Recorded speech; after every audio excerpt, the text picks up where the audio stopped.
So finally the wait is over. तो Boruto 2 blue vortex chapter 21 अब release हो चुका है, जहाँ पर हम देखते हैं कि सारदा ने रयू को कैसे ले मारा, दे मारा, जमीन के साथ साथ आसमान में भी पटक दिया। इसके साथ हमें बोरुटो और जूरा की एक धमाकेदार एंट्री देखने को मिलती है। तो चलिए वीडियो की शुरुआत करते हैं। Hello everyone, welcome back to my YouTube channel. So this is my second video. तो हम आज बात करने जा रहे हैं बोरुटो 2 ब्लू वॉर्टेक्स चैप्टर 21 के बारे में। तो चलिए हम शुरू से शुरू करते हैं। तो चैप्टर की शुरुआत में हमें कुछ फ्लैशबैक्स दिखाए जाते हैं जो कि उस दौरान के थे जब बोरुटो और कावाकी के प्लेसेस स्विच हुए थे। हम देखते हैं कि पूरा विलेज बोरुटो के खिलाफ खड़ा हो चुका है और हुकागे ऑफिस में शिकमारू, मित्सुकी और सासुके वो तीनों बोरुटो के खिलाफ कुछ बात कर रहे हैं। और सारदा ये सब सुन के बहुत हैरान हो रही है कि भाई इन लोगों को हो क्या गया है। अभी तक सब कावाकी के खून के प्यासे थे और अचानक से बोरुटो के पीछे पड़ गए। सो सारदा यहाँ पे अभी बहुत कंफ्यूज है। और इसके बाद हम सारदा और सुमिरे की कुछ बातें सुनते हैं। तो सुमिरे सारदा को कहती है कि ये सब कुछ आइडा का किया धरा है। उसने कावाकी को बचाने के लिए पूरे विलेज में ये मिसअंडरस्टैंडिंग फैला दी है और सभी बोरुटो के दुश्मन हो गए हैं। इसके बाद हमें सासुके और बोरुटो के बीच में कुछ बातचीत देखने को मिलती है, जहाँ पर हम देखते हैं कि सासुके बोरुटो को कहता है कि मुझे पता है कि हम सब लोग ट्रिक्ड हो रहे हैं, मतलब हमें धोखा दिया जा रहा है। जो ये सब चालें चली गई हैं ये हम इंसानों की इमेजिनेशन से परे हैं, यानी कि हमें कुछ समझ नहीं आएगा। सासुके बोरुटो को बताता है कि सारदा ने अपना मांगेक्यो शारिंगान उसे बचाने के लिए कैसे अवेकन किया था। सासुके कहता है कि उसे अपनी बेटी पर पूरा विश्वास है और जैसे उसने मांगेक्यो शारिंगान अवेकन किया था तो कोई रीज़न नहीं रह जाता कि सासुके उसकी बात को टाले। तो ऑब्वियसली वो बोरुटो को बचाएगा और उसे पता है कि सारदा बिल्कुल सही कह रही थी। इसके बाद सासुके बताता है कि सारदा को अभी खुद भी पता नहीं है कि उसने मांगेक्यो शारिंगान अवेकन कर लिया था और उसे अभी उसकी पावर्स के बारे में भी कुछ पता नहीं है, लेकिन जो उसकी पावर्स होने वाली हैं वो बहुत ही ज्यादा इम्पोर्टेंट है इस दौरान और वो फ्यूचर में हमें बहुत हेल्प करेंगी। एक टाइम ऐसा आएगा जब सारदा को रियलाइज होगा कि उसके पास एक बहुत बड़ी पावर है और वो उसे यूज करेगी। एंड सरप्राइज सरप्राइज, कुछ ही देर बाद वो टाइम आने वाला भी है। और अब हम बढ़ते हैं कहानी के मेन पार्ट की ओर, जहाँ पर हम देखते हैं कि सारदा बैटलफील्ड में है और उसके ऊपर एक ब्लैक सा स्फीयर हमें नजर आता है और वो स्फीयर जो है ब्लू की आयरन सैंड को सक किया जा रहा है। इसके बाद सारदा मित्सुकी से कहती है कि अराया और योडो का तुम ध्यान रखो, मैं यहाँ से आगे सब कुछ संभाल लूंगी। तो मित्सुकी हैरान होकर सारदा को कहता है कि तुम्हारी आंखों को क्या हो गया। तो फिर सारदा कहती है कि डोंट वरी, मुझे पता है कि ये क्या चीज़ है और मैंने इसे जस्ट अवेकन किया है और मुझे समझ आ गया है कि मुझे इसे कैसे यूज़ करना है। और यहाँ पर हम देखते हैं कि जैसे सासुके ने कहा था तो सारदा पूरी तरह से अपनी पावर से अवेयर है कि उसके पास क्या पावर है और उसे कैसे यूज़ करनी है, वो सब कुछ समझ चुकी है। फिर हम देखते हैं कि रयू शुरुआत में थोड़ा परेशान हो गया, कहता है व्हाट द है क्या, ये ऑपोजिट साइड में क्यों जा रही है सारी की सारी सैंड। बट उसके बाद वो थोड़ा दिमाग चलाता है और सोचता है कि शायद मुझे इसे कुछ इस तरीके से मारना पड़ेगा कि ये सैंड ऑपोजिट डायरेक्शन में ना जाए। तो वो अपनी आयरन सैंड से सारदा पे अटैक करता है और सारदा एकदम से एक और होल क्रिएट कर लेती है जहाँ पे वो बाकी की सैंड सारी की सारी सक हो जाती है। देखते ही देखते वो 4 स्फीयर क्रिएट कर लेती है। इसके बाद हम रयू को हवा में लटकते हुए देखते हैं और सारदा भी हवा में लेविटेट करने लग जाती है। यहाँ पर हम देखते हैं कि सबके सब बहुत ही परेशान हो जाते हैं कि ये आखिरकार हो क्या रहा है, ये सब हवा में क्यों उड़ने लग गए। यहाँ पर मित्सुकी चीज़ों को समझने लगता है कि जो ये ब्लैक स्फीयर है ये ग्रेविटेशनल फोर्स प्रोड्यूस कर रहे हैं। आसान भाषा में कहूँ तो जैसे हमारी धरती चीज़ों को अपनी ओर खींचती है तो ये चारों के चारों ब्लैक स्फीयर चीज़ों को अपनी ओर खींचने लग जाते हैं।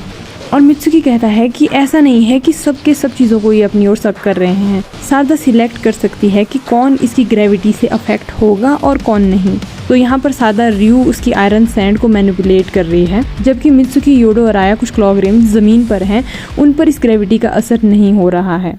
इसके बाद सारदा का मोनोलॉग स्टार्ट होने लगता है, जहाँ पर हम देखते हैं कि सारदा ये एडमिट करती है कि वो एक बहुत लंबे अरसे से खुद से नजरें नहीं मिला पा रही थी या फिर खुद से नजरें फेर रही थी। सारदा कहती है कि बहुत सारी ऐसी सिचुएशन थी, मतलब बहुत सारे ऐसे डिजास्टर थे जहाँ पर वो कुछ नहीं कर पा रही थी, उसे बहुत पावरलेस फील हो रहा था। जबकि उसका ड्रीम था हुकागे बनना, पर उसके पास इतनी पावर नहीं थी कि वो इतने सारे डिजास्टर से लड़े। सारदा अपनी इस पावरलेसनेस को एक्सेप्ट नहीं करना चाहती थी, तो वो इस चीज से हमेशा भागती रही। इसके अलावा उसने ये भी एडमिट किया कि जब सुमिरे बोरुटो के लिए अपना लव एक्सप्रेस करती थी तो सारदा को अच्छा नहीं लगता था, पर वो ये चीज एक्नॉलेज नहीं करना चाहती थी कि वो बोरुटो से प्यार करती है। सादा कहती है कि अपनी वीकनेस के चलते मैंने ये सब कुछ रिजेक्ट करा। मैंने कभी रियलाइज ही नहीं किया कि मेरे अंदर इतनी बड़ी पावर छुपी है और मैं उसे भी रिजेक्ट किए जा रही हूँ। और यहाँ पर होता है रियू का दिमाग खराब और वो सादा को गालियाँ बकने लग जाता है कि अबे साइको, ये उटपटांग बातें बोलना बंद कर। इसके बाद हमारी सादा दीदी का हो गया दिमाग खराब और उसने रियू को मसलना शुरू कर दिया। और यहाँ पर सादा की स्पीच चलती रहती है। सादा कहती है कि अब मैं खुद से नहीं भागूंगी, अगर मैंने ऐसा किया तो मेरे सामने की जो सच्चाई है मैं उसका सामना कभी नहीं कर पाऊंगी और किसी एक भी इंसान की जान नहीं बचा पाऊंगी। इससे वो योडो को रेफर करती है। पर यहाँ पर रियू चालाकी दिखाकर भागने की ट्राई कर रहा होता है। वो क्लॉग्रिम की हेल्प से जूरा के पास जाने की ट्राई कर रहा था। सादा ये चीज नोटिस कर लेती है और वो रियू पे अपनी आंखों से और भी ज्यादा प्रेशर डालने लग जाती है। लास्ट में सादा कहती है कि अगर मुझे होकागे बनना है तो I need to start by accepting myself. इसके बाद हमें सादा के मांगेक्यो शारिंगान का नाम पता लगता है जिसे कहते हैं ओहिरुमे, और हमें सादा की एक और बड़ी पावर देखने को मिलती है जहाँ पर वो रियू को उसी ब्लैक होल से ब्लास्ट कर देती है। लिटरली उसे ब्लास्ट कर देती है यार, उसके टुकड़े टुकड़े हो जाते हैं और हमें यहाँ पर थ्रोन बर्थ देखने को मिलता है। तो देखो यार, सादा ने फर्स्ट टाइम अपना मांगेक्यो शारिंगान यहाँ पर यूज किया था और अभी तक उसकी आंखों से एक कतरा खून का नहीं गिरा था। एंड फाइनली वो बहुत ही ज्यादा चक्र कंज्यूम कर लेती है और इसके साथ उसकी आंखों से भी खून निकलने लग जाता है और वो बेहोश हो जाती है। इसके बाद हम देखते हैं कि बोरुतो योडो की डेथ को लेकर के बहुत ज्यादा परेशान हो जाता है और उसे फिर कोनोहामारू की फिक्र भी बहुत सताने लगती है। वो काशिन कोजी से पूछता है कि क्या कोनोहामारू भाई के चांसेस हैं कि वो मात्सुरी के सामने जीत जाए, बट काशिन कोजी कहते हैं कि चांसेस तो लग नहीं रहे भाई, सीधी सी बात है, पर तू वहां पर मत जाना क्योंकि जूरा जो है वो उन सभी शिनजूज या फिर डिवाइन ट्रीज सबसे कनेक्टेड है। अगर बोरुतो वहां पर जाता है तो उसे एक सेकंड में सब कुछ पता लग जाएगा। तो of course Kashin Koji future देख सकता है, तो वो कहता है कि मैंने बहुत पॉसिबिलिटी देखी जहाँ पर जूरा तुम्हें मार देगा। लेकिन बोरुतो काशिन कोजी की सुनने कहाँ वाला है, उसे तो कोनोहामारू को बचाना है, तो वो चला जाता है। और फिर हमें बोरुतो की धमाकेदार एंट्री देखने को मिलती है जहाँ पर वो एक ही शॉट से मात्सुरी को काट देता है। और काशिन कोजी को बोरुतो के जाने पर बहुत ही दुख होता है और वो बहुत ही गुस्से में कहता है कि ये सब कुछ बर्बाद कर देगा। एंड ऑफ कोर्स जूरा ने लास्ट में बोरुतो को स्पॉट कर ही लिया और जहाँ पर जूरा कहता है कि फाइनली अब तुम सामने आए बोरुतो त्सुकी।